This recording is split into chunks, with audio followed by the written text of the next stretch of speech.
Good morning, everyone. How's everybody doing? Are you glad to be out of school? You like school? That's good. That's good. So, quick question. Are you going to help me? Stand right next to me. You going to help me? You can stay right there. You going to help me? Don't be shy. Go. You going to help me? Okay. Anyway, so quick question. When's the last time one of you guys met a scientist? Anyone met a scientist here? Never met a scientist? Make sure you can see. Okay, so now you're being a scientist, because that's what I am. I'm actually a scientist. So I'm not like a guy on TV. I actually am a real scientist. I'm former, but I'm also a scientist. So I got those little fancy dancy little degrees that says I'm a scientist. So, I have been doing, anybody have any idea how long I've been doing corn? I've been working on corn for a long time. Yes, sir. More than that. 40. A little bit more than that. 50. Not quite 50. 45. 43. I've been working corn as a scientist for 43 years. So when you look at me, does it look like I've been doing this for 43 years? I got a nice little mix of things going on inside me. You name it. Also, so yeah, I've been doing this for 43 years. And guess how long it took me to get one of those degrees so you can actually do this? Anybody have any idea how long it takes to get your degree? Yes. 4 years. No, I wish it was 4 years. I wish it was 10 years too. Any idea? Go ahead. 25 years. It was 25 years of school after high school. After high school to get the little fancy dancy degrees that says you're doing this. So I started doing corn breeding. When you build around here, don't you grow corn? It looks like this. Isn't this what you normally see? Okay. Well, I'm half Native American. I grew up on a reservation in North Carolina. So guess what kind of corn we eat in North Carolina? Nope. Nope. This is the corn that we eat where I grew up. Okay. We don't eat this corn. We eat this corn. Okay. So when I was a little kid, I started being fascinated in the fact that people across the road from me was growing this corn, and we actually grew this corn. Now, see if I can find it. This corn variety here is from Peru. So they don't eat anything in Peru or grow anything in Peru. Looks like this. This is what they grow in Peru. Okay? What's Peru? Peru is a country down in like South America. Also in South America, if you go to another country called Argentina, they grow this. This is what they use in Argentina. Okay? Another country in South America. And another country in South America that, no, he asked me the questions he wants. And another country in South America called Brazil, they grow this. Okay? Now, why you say ooh? You don't like it? Because guess what? In Brazil, they would say ooh when they saw this. Okay? Because they don't grow this in South America. But what guys like me do is we end up taking, you know what DNA is? What's inside your system? Okay? Inside of this variety, and all these guys is also DNA. So what guys like me do is we go to talk to growers. Anybody here grew up on a farm? Okay. Anybody, did you folks grow corn? Okay, so what would happen is somebody in your family farm will say, hey Doc, I want a corn variety that does this. And you know what I do? I go back to my lab, which is 2 hours from here. Oh, first off, what you didn't know, I'm the only corn breeder in the state of Michigan. There's no other person in Michigan who does what I do. I am the only corn scientist in Michigan.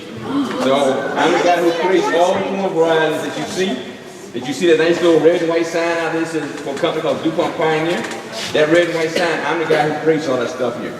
So anyway, somebody on your folks' farm will say, Doc, I want a variety that does whatever. Okay, I want a certain plant height, I want a certain ear size, whatever else. And guys like me, we go back to our lab 2 hours from here, and I'll look inside at all the DNA that exists inside these varieties, and I'll figure out which 1 or 2 kernels will be the only ones that will actually have what he's looking for. Anybody have any idea how long it takes to get a new variety? Once I decide, no, I wish, not quite 10. Go ahead. Exactly. It takes 7 years from the time I decide to make a new corn plant that it actually shows up in somebody's field. 7 years. So it takes a long time and a lot of work to get a new bride that shows up. Okay? Now, and I'm one of those kind of people who actually can create new brides. You would not ever see this bride anyplace else because I created this for my daughter. So this is only for my daughter. So the only place you'll see this one is I created this for my daughter. And this is from crossing a bunch of these other varieties that you see here and crossing these together and making them into this. Does anyone know corn is a plant that has both male and female on the same plant? Did you know that? What? Yeah, it has boys and girls on the same plant. Yeah, it is weird. It is awkward. But that's what makes it fascinating too. Why is it going back there? Because corn is weird and awkward? Okay. Does anyone know where the male or the boy part of the plant is? On the corn plant? Yes, ma'am. No? Anyone have any idea? What do you call the top? The what? Go ahead. No answer is wrong. Go ahead. What do you think? What? Anybody know what the top of the corn plant is called? It's called a tassel. It's called a tassel. That is where the boy part of the plant is located. Does anyone know where the girl part of the plant is located? What's bottom? The bottom where it sits in the ground? Anyone have any idea where the girl part of the plant is? In the middle. And what do you call the part in the middle? What do you call it? Stuck right in the middle of the plant. It's what you end up looking at the end of the year. You're kind of looking at it like it's supposed to be right now. What do you think you call that? Middle what? Middle age. Not middle age. I'm not even middle age anymore. I'm past middle age anyway. So, the ear. Anybody ever seen the ear? And you seen the little hairs that come out of the ear called the silks? Those silks are actually the girl part of the plant. So what guys like me do is we go back to our lab, we actually figure out exactly what the farmer wants on his field, and then I take the pollen. You ever walk in the field and seen all this pollen flowing around, and get kind of itchy and scratchy and break out? Guys like me take the pollen from there, and we actually take it, and then we take it over to where the silks are, and we actually put the pollen onto the silk, and that starts creating a brand new plant. And I do this, I've been doing this now for 43 years, a long time. So, next question. Well, if you want to, I'll let you hold, you can hold this one. You can pass that around. I'm going to hold the one for my daughter so I don't lose it, because if they get broken up after a while, so I lose the ones that look like my daughter. Yeah, this is actually, I created this just for my daughter. The last 3 groups I've had, I decided to kind of take kernels off of it.